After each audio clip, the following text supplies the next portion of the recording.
নবী সাল্লাল্লাহু আলাইহি সাল্লাম এবং মা আয়েশা সিদ্দিকা রাদিয়াল্লাহু তাআলা আনহা থেকে অনেক হাদিসে বর্ণিত আছে হিজামা সম্পর্কে।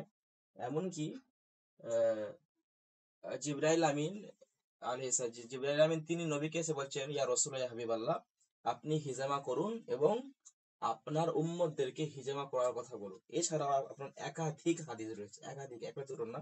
এবং সহিহ সিতার হাদিস মাওলানা সাহেব আছে, তিনি তো ভালো বলতে পারবেন। আচ্ছা না হযরত?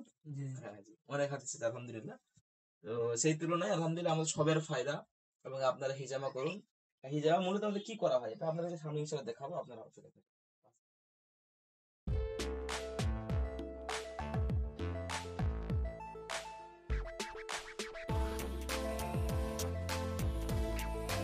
সম্মানিত হযরত, আমরা এটাকে সুন্দর করে ক্লিন করে আমরা মাসাজ দিয়েছি ভ্যাকুয়ামের মাধ্যমে। এরপর ইনশাল্লাহ আমাদের যে কাপ আছে, কাপ নবী সাল্লাল্লাহু আলাইহি সাল্লামের যুগে তখন শিং ছিল, শিং এর মাধ্যমে ট্রেনে বহু দূর থেকে বার করা হতো। এখন যেহেতু মডার্ন যুগ এবং